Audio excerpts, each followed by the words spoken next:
In Palestine, the death toll in Israel's genocidal war against Palestinians rose to 34,388 since October last year. In the United States, police repressed students from at least 4 universities in the country who are demonstrating to demand the government stop its funding and support for the genocide committed by Israel in Palestine. In Spain, citizens demonstrated in support of Prime Minister Pedro Sanchez, who announced that he might be resigning because of a lawsuit against his wife, Begoña Gómez.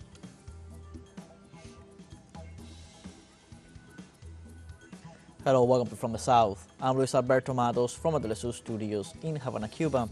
We begin with the news.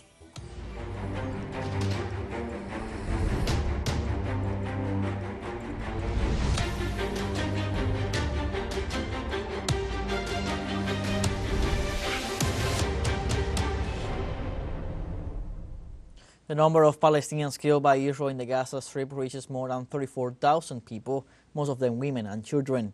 The Ministry of Health in Gaza confirmed that after 204 days of the Israeli siege, 34,388 people have died and 77,437 have been wounded in the Gaza Strip. The Health Ministry assured in the last 24 hours the Tel Aviv forces committed 4 massacres in which at least 32 Palestinians were killed and 69 were wounded. According to health authorities, the Israeli forces obstruct roads and prevent the passage of emergency teams, putting the lives of injured people at risk. The Health Ministry warned of the spread of diseases and epidemics due to the overflowing of sewage and the accumulation of garbage in the streets. Israeli forces arrested at least 20 Palestinians during raids in the occupied West Bank. Local authorities reported that the Israeli occupation force captured at least 1 woman, several minors, and former prisoners in different areas of the West Bank, mainly in Ramallah, Hebron, Nablus, among other cities. According to organizations protecting Palestinian prisoners, the Israeli occupation forces frequently break into Palestinian homes under the pretext of capturing wanted individuals without having a search warrant. In this regard, sources detail that the Tel Aviv army has detained around 8,480 Palestinians in the West Bank and Jerusalem since October 7, 2023.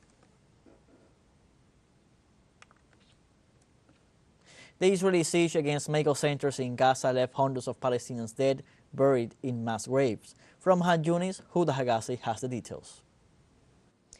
Me encuentro justamente en el complejo médico. I am standing right in the Nasser Medical Complex in the Khan Yunis government south of the Gaza Strip, and I am standing right in the place where, as we can see behind my back, were the mass graves of the bodies of Palestinians who were buried in this place at the time when the Israeli army began this invasion and siege of this hospital.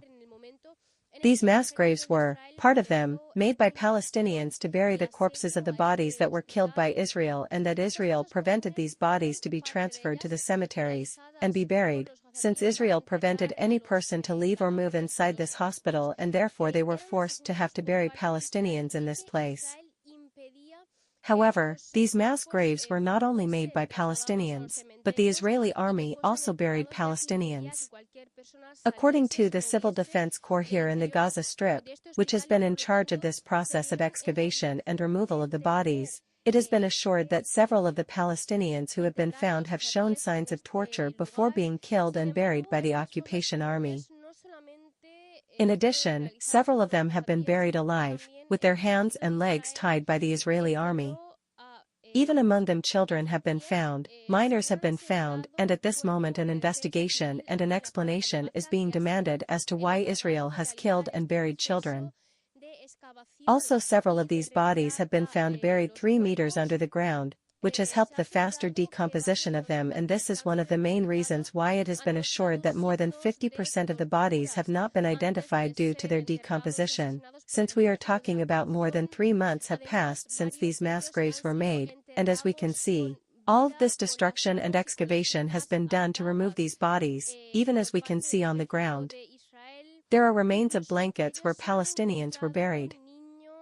We have also been able to see how there are some kind of plastic ropes, which according to what we have been assured, it is what the Israeli army used to tie the hands and legs of the Palestinians that were buried alive, and therefore this shows in a clear and direct way all this aggression and violation that the Israeli army has used, according to what we have been assured. at this moment the Civil Defense Corps of the Gaza Strip, in these approximately 7 days that this operation of digging and removing the bodies has lasted, they have found approximately 380 corpses. However, there are approximately 100 to 150 under the ground that still have not been found. Unfortunately, the necessary mechanisms are not found, not even enough fuel to be hinders the work of medical teams, but also to find bodies and corpses in this place would help the spread of epidemics, diseases, and therefore, this was one of the main reasons why they started the removal of the bodies to try to put back into operation this hospital center. In the United States, protests against the Israeli genocide in Gaza reached some 60 universities with more than 500 people arrested in the last days. Students walk out of their classes to demand a halt to investment in arms manufacturers to end their complicity in the U.S.-backed Israeli attacks on the Gaza Strip that have killed more than 34,000 Palestinians. Unfazed by Columbia University's sanctioning of NYPD crackdown in which at least 108 people were arrested Thursday for protesting Israel's war on Gaza, students expressed their firmness and stating their demands, arguing that what is happening in the Palestinian territories is a crime for which they condemn U.S. involvement.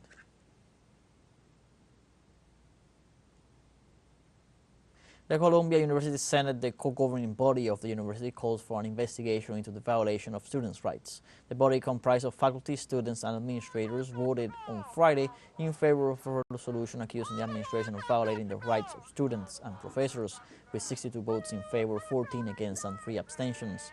They call for an investigation into the administration of Nemat Shafik, its president, for violating established protocols, undermining academic freedom, and jeopardizing free inquiry and violating the right to free process of detained students. More than 60 universities have taken up the fight to demand that the administration of President Joe Biden stop funding the genocide in Gaza. In Iran, professors and students of Tehran universities rallied in support of U.S. and European pro-Palestinian university students who were repressed by police officers in the framework of their demonstrations in support of the people of Palestine. Professors, students, and other personnel gathered in front of Tehran University to condemn the U.S. police actions against students protesting in several universities in the North American country, who also demanded to the government of President Joe Biden to withdraw its support to Israel. Demonstrators also expressed their support for the awakening of the consciences of the university community in the United States and in Europe for rejecting the slaughter of the oppressed Palestinian people by the Israeli regime.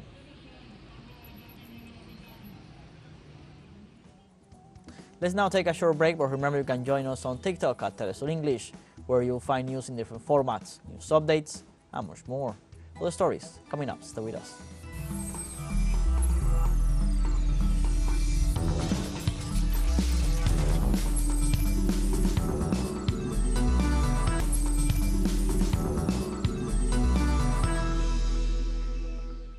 Welcome back. Uruguay's health ministry reported a record number of dengue fever cases in the state. This Friday, the entity confirmed over 800 cases of dengue fever, 13 of which were self-infected and 10 imported, a figure that surpassed the record of cases registered by Aedes aegypti viruses. The death of 3 people was confirmed due to the associated symptoms of the dengue disease. In this regard, the ministry recommended the use of repellent to empty or cover all clean water containers so that the transmission agent does not reproduce and spread. In Argentina, farmers have staged a massive tractor rally protesting measures implemented by the administration of Javier Milei. The rally, organized by the Argentine Agricultural Federation, gathers over 100 tractors and pickup trucks that drove through the streets of Saint Peña City in the Chaco province. Demonstrators are demanding more favorable loan terms. They say that new terms announced by the administration last March are impossible to meet. They say they would like to see loan government subsidized assistance and minimum requirements so that the producers in that area may be able to comply to loan terms. In Ecuador, the energy crisis has worsened following the announcement by the Colombian government to cut power lines that connect the two countries' grids amid the current drought. Ecuadorian Energy Minister Roberto Luque said people operating both countries' grids are discussing a possible reconnection. He said his Colombian counterpart argued they had cut the lines to preserve the country's power supply because although Colombia no longer supplies Ecuador, the interconnected high-voltage lines absorb part of the power of the Colombian grid. The Ecuadorian minister said that in order to keep electricity frequencies stable, it is in the interest of both countries to remain interconnected. The Inter-American Commission on Human Rights demanded the lifting of U.S. sanctions against the Bolivarian Republic of Venezuela. The autonomous OAS agency's demand was made through a report issued on Thursday, 3 years after the United Nations rapporteur, Elena Dugan, had warned that the sanctions had no normative basis in international law and had worsened the situation of vulnerable people in the Latin American nation. According to the president of the Venezuelan parliament, Jorge Rodriguez, from 2015 to 2023, 962 sanctions of various kinds were imposed by the U.S. government on the Bolivarian nation. Venezuela left the Inter-American Commission on Human Rights 3 years ago. Also in Venezuela, the United Socialist Party mobilized in rejection of United States criminal sanctions and in support of President Nicolás Maduro in the state of Portuguesa. The first vice president of the United Socialist Party of Venezuela, Diosdado Cabello, joined the mobilizations this Friday. Hundreds of people rallied and marched through the municipality to show their support for the Bolivarian government. The party's Youth Commission pointed out that they will continue with the legacy of President Hugo Chavez. Likewise, the social organizations of the Popular Power and Communes confirmed that they will participate in the upcoming presidential elections of July 28th.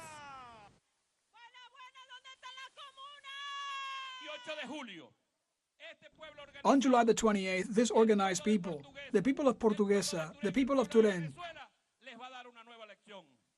the people of Venezuela are going to give them a new lesson, a lesson of popular victory.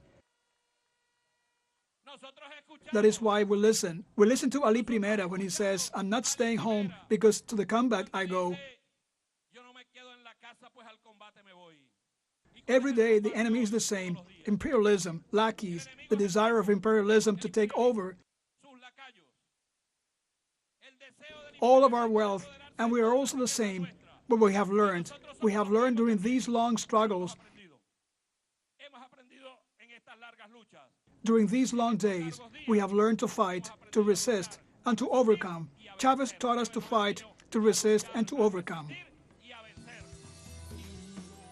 But before we invite you to join our WhatsApp community for our English-speaking audience, you can join us if you scan the QR code on screen to join directly and share the link to reach more people. Constant news coverage of Latin America and the Caribbean as well as the rest of the world. Stay connected and informed with teleSUR. Phone short break, don't go away.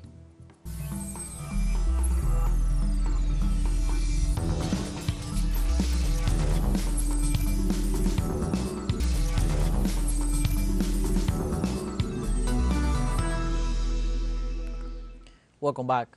In Spain, people have taken to the streets to demonstrate in support of Prime Minister Pedro Sanchez, who announced that he might be resigning because of a lawsuit against his wife, Begoña Gómez.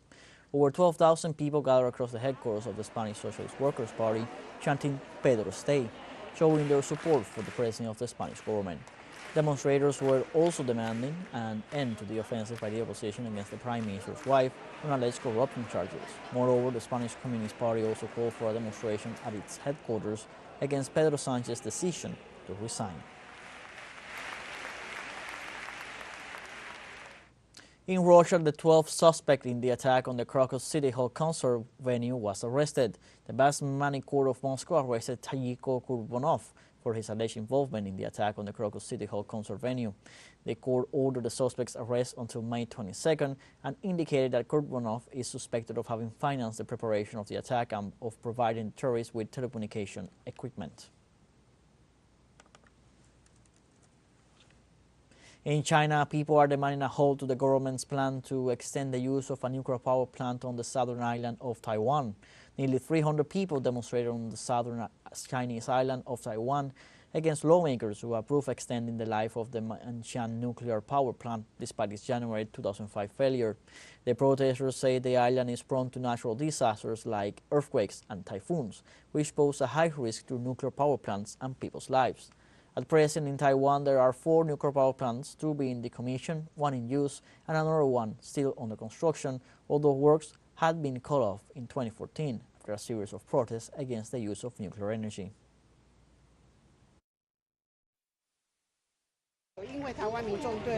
10 years ago, when we demonstrated against nuclear energy, we thought we had put a stop to it and that Taiwan would be free from nuclear power plants. It never crossed my mind that 10 years later, my son would be joining me in this same fight. In early April, we had a big earthquake with many aftershocks. In fact, we have had quite a few major earthquakes in Taiwan in the past. Given our geographical situation, having built that many nuclear power plants puts us at high risk.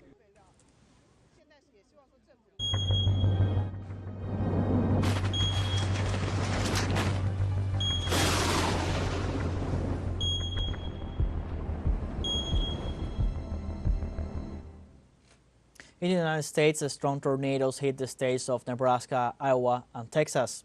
The National Weather Service confirmed having received 42 reports of tornadoes at around 6 hours 30 local time.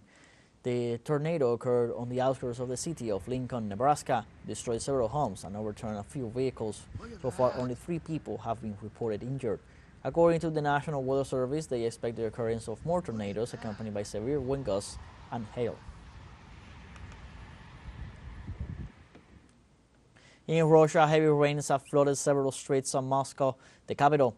According to meteorological experts, heavy rains and thunderstorms are expected through Saturday, and there could be wind gusts of up to 15 meters per second. Forecasters warn Moscow could get between 10 and 12 millimeters of rainfall through the day, that is 1/3 of a month average. According to local authorities, 300 brigades and about 290 units of Moscow's sewage network service teams are deployed throughout the city to deal with the situation.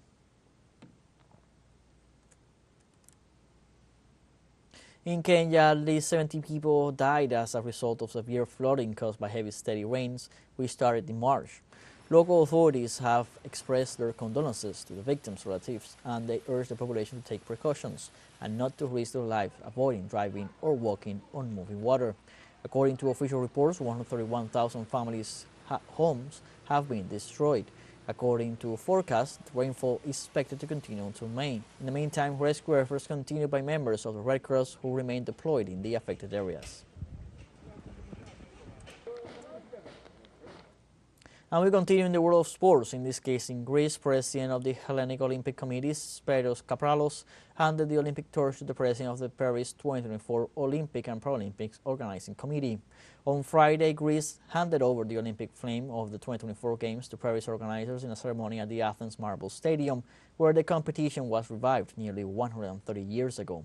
Hellenic Olympic Committee Chairman Spyros Kapralos handed the torch to Paris Olympic chief organizer Tony Stanquet at the Panathenaic Stadium, where the first modern Olympics were held in 1896. Stanquet assured the goal for Paris was to organize spectacular but also more responsible games, which will contribute towards a more inclusive society.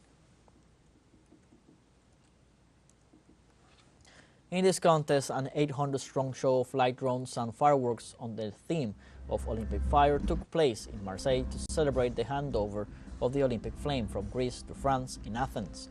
Nana Mouskouri, the 89-year-old Greek singer with a worldwide following, performed the anthems of France and Greece at the ceremony. Organizers want to ensure the biggest event in the world plays an accelerating role in addressing the crucial questions of our times. We have come to the end of this news brief. You can find these and many other stories on our website at telesurenglish.net. Also join us on social media, Facebook, X, Instagram, Telegram, and TikTok. For TeleSUR English, I'm Luis Alberto Matos. Thank you for watching.